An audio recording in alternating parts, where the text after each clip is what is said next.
bashkë.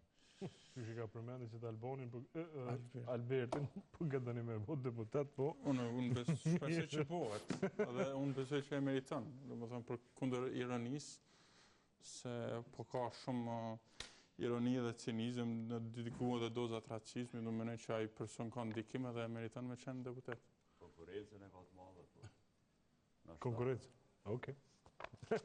Duk, a ndikojnë listat në ato se qysh votojnë njerëzit, apo ka me vetëm adet mi marë njerëz edhe me bo paka shumë mi mobilizu alat e veta, partit politike për bol zgjedhjeve, pra? Ishtë desht me ndiku. Mendoj që listat në një mënyrë e përfatsojnë edhe reflektojnë edhe përmbajtjen edhe substancën edhe programin politika bëhet prej njerëzve. Njerëzit janë përfatsues edhe janë subjektet e politikës. Njerëzit janë sendi më i rëndësishëm në këtë zanat. Mirë po, që që kemi pa në zgjedhjet e kalume, mendoj që ka qenë një farë vlerësimi gati unanim i krejt vëzhguzve edhe medjave, analistëve që listat e zgjedhjeve të kalume kanë qenë ndoshta prej ma doptave ndonjëherë. Ma doptave?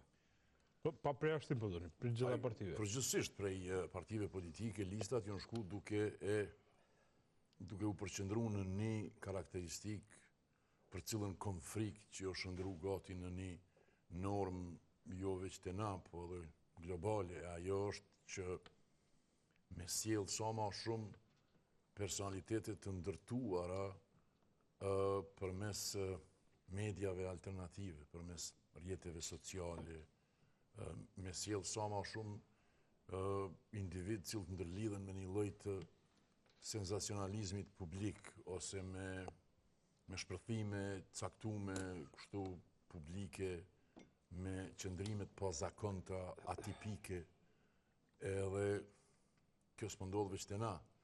Mirë po, mu po më dha mas shumë ti për vendin tonë. Kështu që në një mënyrë, karakteri i njeriut i cili merret me politik ka ndryshu shumë.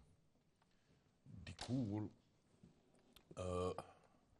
jo fortmoti atributet e domosdoshme të një politikani ordiner kanë qenë një lloj i përmbajtjes publike, një shkallë e caktuar, një ekspertize profesionale edhe një vetdije mbi fushveprimin edhe mbi kufit etik. Jo vetëm karshi ideologjisë, karshi subjektit, po edhe karshi shoqënisë. Pra, ka qenë dashur me plotësu, ose s'paku është mendu që duhet mu plotësu një lloj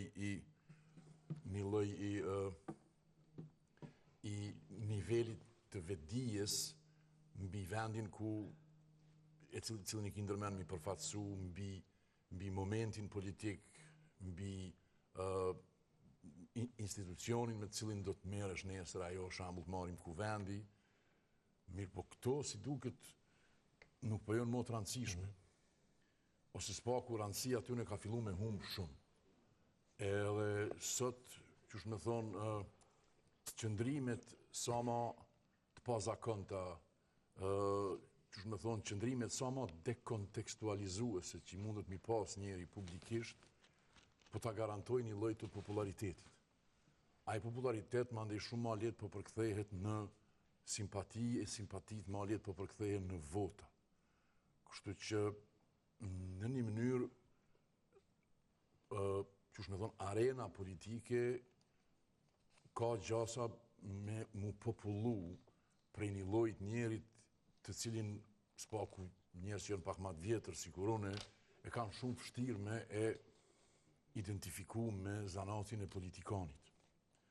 Po shumë e identifikojnë me zanatin e, s'po din shqip a ka fjallë, entertainer, pra një lloj i argëtuesit, ose një lloj i personazhit publik i cili është aty për me ndërtu, ose për me prodhu një lloj të një efekti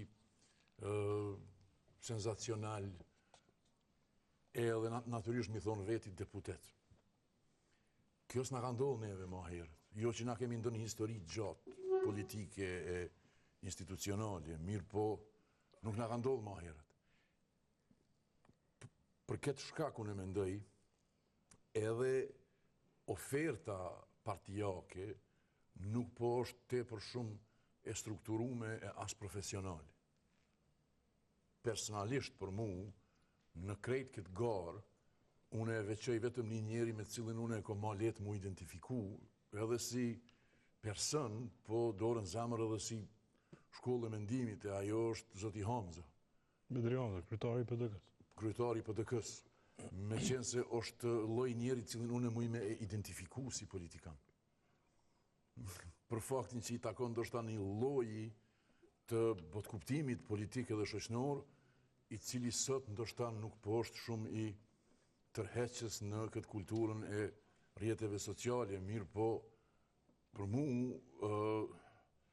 në krejt këtë, qysh në thonë, këtë zalamahi të ofertave edhe të, qysh në thonë, të një kulturë shumë egoiste e të individualizuar të politikës, unë për shembull e shoh te Zoti Hamza, e shoh një lloj të një sigurie ose një premtim për një siguri të parashikueshme në qeverisje edhe në menaxhim të qeverisë edhe në udhëheqje të vendit. Për shembull,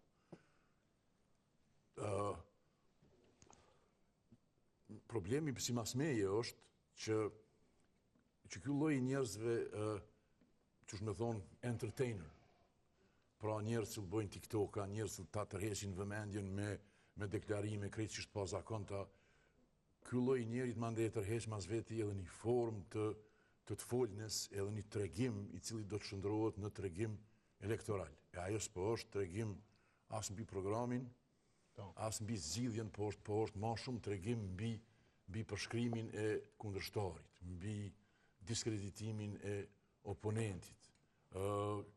Qysh me thonë, fjali të ngarkuara me emocionalitet, edhe para nesh është një fushat që unë e pisho, ku shkafi nuk do të ndryshon shumë, sidomos në raport me non shkurtin e këtij viti, mirë po vrehet që është e intensifikuar hala më shumë gjuha e mosdurimit edhe gatishmëria për mu përplas.